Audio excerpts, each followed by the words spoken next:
sooner. But our state is also trying to grapple with a major flaw in the rollout. A disproportionate number of shots are going to white Coloradans. Right now, their vaccination rates are 2 to 3 times higher than the rates of people of color in our state who have been disproportionately hurt by COVID. So how can Colorado close the gap and make sure everyone has a fair chance to get vaccinated? Our CB Cotton is taking a look at the efforts happening right now to connect with people of color in Colorado and why state leaders say building trust matters. Addie Guajardo leads off our team coverage tonight, breaking down how the new vaccine rules work and why Governor Polis says he's convinced this change is the right choice for Colorado. Governor Jared Polis is eager to get shots out to Coloradans in Phase 1A and 1B. On Monday, he sent a letter out to providers urging them to get COVID-19 vaccines off the shelves and into arms. This has always been a race against the clock to save lives, to end the pandemic, to return to normalcy. More than 562,000 people are 70 and older in Colorado and represent 78% of COVID-19 deaths in the state. To speed up the process, we are moving to, in our state, real-time inventory management. A move that makes nearly 40,000 extra shots available. We're going to advance some of those doses that had been held back as second doses to use as first doses and then backfill them later with additional doses that we receive. So instead of just 84,000 Coloradans getting their vaccine this week, more than 123,000 will now get their first shot, and nearly 111,000 Coloradans will receive their second dose as planned. That's a big deal because even that first shot affords some degree of protection. Providers already have the vaccines. In a statement, Kaiser Permanente says it's expecting more doses in the coming days and adds that it's committed to getting the vaccines out as quickly as possible. This week's Centura Health is focused on getting the second dose to healthcare workers in Phase 1A, adding that additional doses will go to those 70 and older. Vaccination rates have increased in Colorado, and in just 11 days, the state has expanded to an additional 177 providers. There are now 473 total vaccine providers. So far, nearly 329,000 shots have gone into arms. Given the supplies we have, we'll be able to protect 70% or more of people aged 70 and up by the end of February. The boost in shots is only scheduled for this week and will return to about 84,000 vaccines next week until those doses increase. We expect within 2 or 3 weeks we'll be closer to 100,000 a week and then increasing through March to significantly higher numbers. Now, Centura Health and Kaiser Permanente have both set up websites where you can go online and reserve a spot for your shot. Now, Governor Jared Polis is warning people if someone is calling you, charging you for the vaccine, he says it's a scam. Reporting live, Addie Guajardo, Denver 7. Good to know. Thank you, Addie. And Colorado is making it clear it will not require government IDs or documentation for anyone who wants to get a coronavirus shot. Well, the state sent notices to hundreds of healthcare providers yesterday. The aim is to make sure no one gets shut out from getting a shot. State health staff says it will remove barriers for non-citizens, for homeless people, for people with disabilities. Health providers ignoring the state rule could lose access to vaccines. And Colorado is facing an uncomfortable reality. People of color are being left behind once again when it comes to who is first in line to get a COVID vaccine. Troubling because state health data shows the pandemic took an outsized toll on Black and Hispanic Coloradans, with more hospitalizations and cases among people of color. As Denver7 CB Cotton reports, building trust is key to fixing the problem. A community is more than its homes and buildings.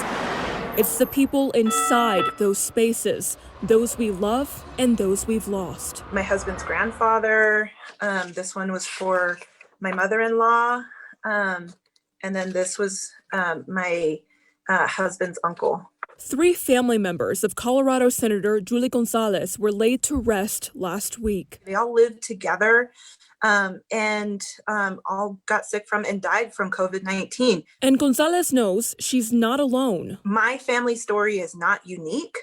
It's been borne out in the data that Latinos and Blacks and other communities of color are getting sick and dying from COVID-19 at disproportionate rates. And now, more data shows disproportionate vaccine rates. We're just seeing for the first time some really concerning numbers where 1 in 16 white Coloradans has been able to access the vaccine thus far in the categories that have been opened up, whereas only 1 in 50 Latino Coloradans and then 1 in 35 Black Coloradans has been able to receive the vaccine, right? A trend that the Colorado Vaccine Equity Task Force aims to improve.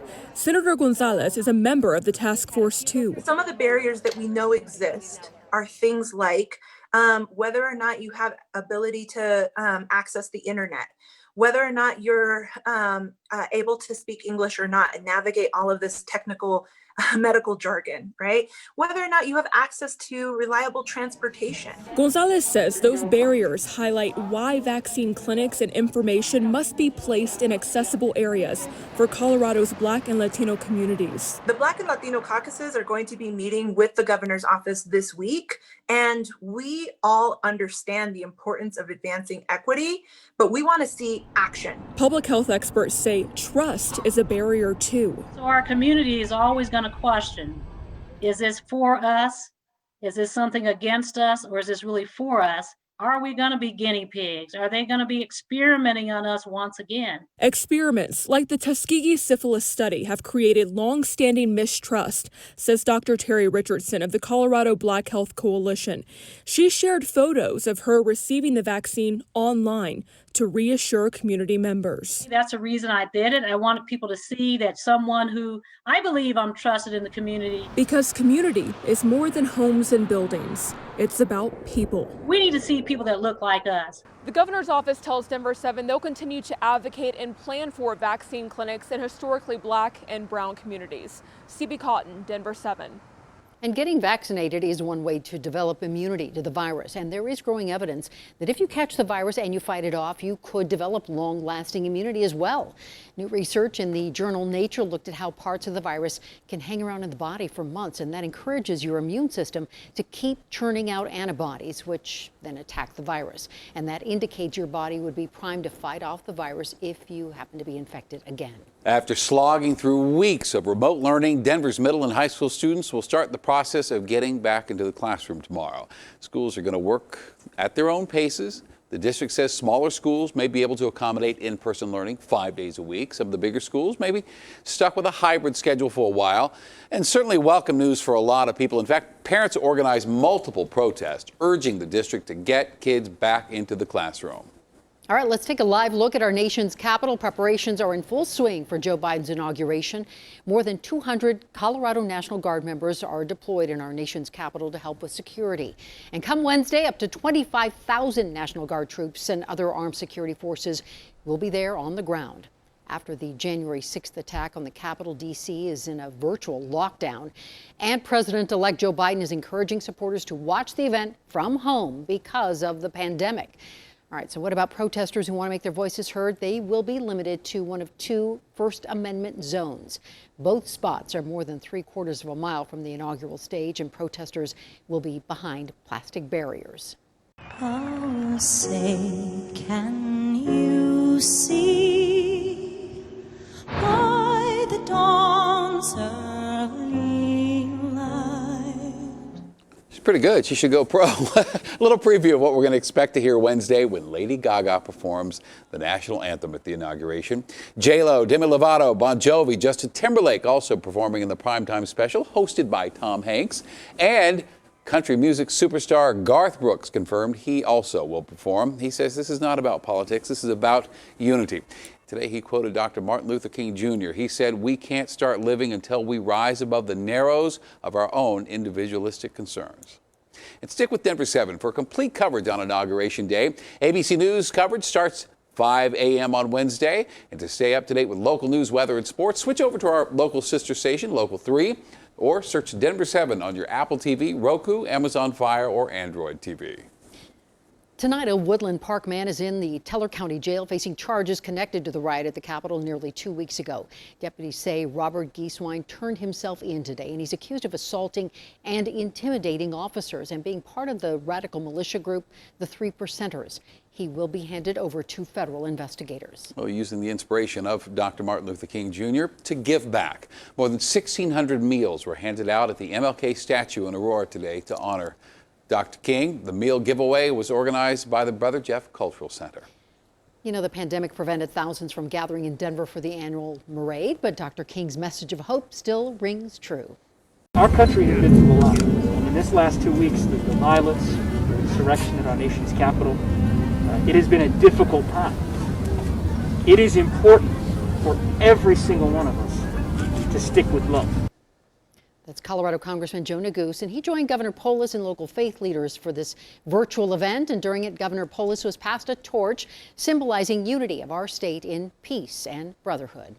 A family shaken to its core. 5 children left without parents, killed while trying to buy a car. The support is it's incredible. It's heartwarming. I don't think we could have done it without the community. How you, our incredible Denver7 Gives viewers, are supporting this family through the toughest of times. We'll miss most of this storm, but there should be some minor accumulations overnight.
Hey, Matt, 1, 2, 3, 4, 5, 5, 4, 3, 2, 1.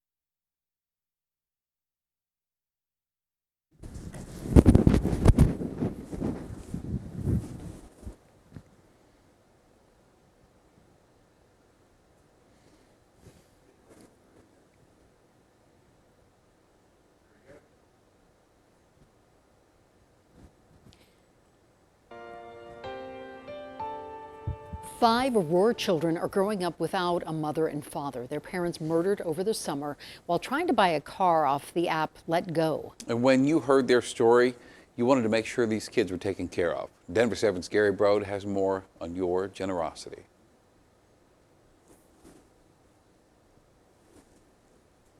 Sammy Heckerman and the rest of her family had their world turned upside down this summer. Not having my sister here for advice and my brother-in-law make us laugh. It's been rough. We've had good days and bad days, but we're just trying to make sure the kids are happy. Heckerman's sister and brother-in-law, Jocelyn and Joe Rowland, were killed August 14th, attempting to buy a car they found on an online app. But things took a turn. Aurora police arrested 18-year-old Kyrie Brown, accused of trying to rob the Rowlands before killing them. The next hearing is in February. Right now, he's still detained and without bail. Joe and Jocelyn left behind 5 children, as old as 18 and as young as 4. They're so strong, and just they talk about their parents all the time, and it's like from their heart. So I really feel like they're doing well. Shortly after their parents' death, the family moved the 4 youngest children to Jocelyn's hometown in Ohio, where the kids will be surrounded by family. They are living with my sister and brother-in-law